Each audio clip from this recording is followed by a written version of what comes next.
What is HDR and should I enable it on my cell phone camera, especially if I'm basically taking pictures of people? So HDR is basically high dynamic range.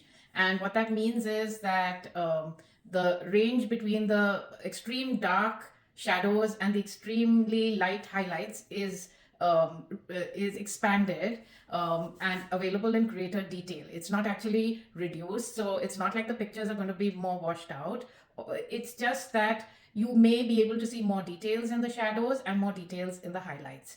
The reasons photographers like to use HDR is, especially during brightly lit days, what happens with normal cameras is that they're not able to capture either the details in the extremely lit up parts of the picture, like bright sunlight and the sky looks white instead of blue, or the very dark areas of the picture. And HDR is generally when there is a combination of light and dark, which the camera struggles with. So now the question is, should you enable it in your cell phone camera?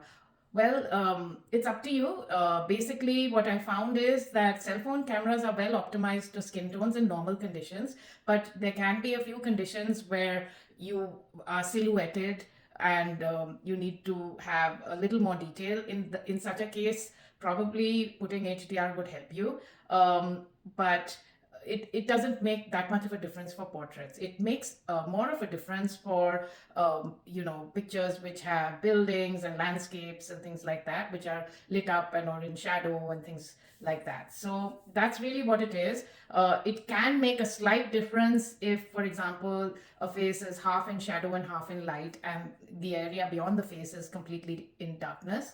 Then maybe with HDR you'll get some details in the dark areas. The camera generally in cell phones exposes well for the face. So it's up to you whether you want those details in the dark areas or those details in the very, very bright areas of your pictures. It's not required, but here are some samples of with HDR and without HDR. And only in a few cases will you find that it makes a difference.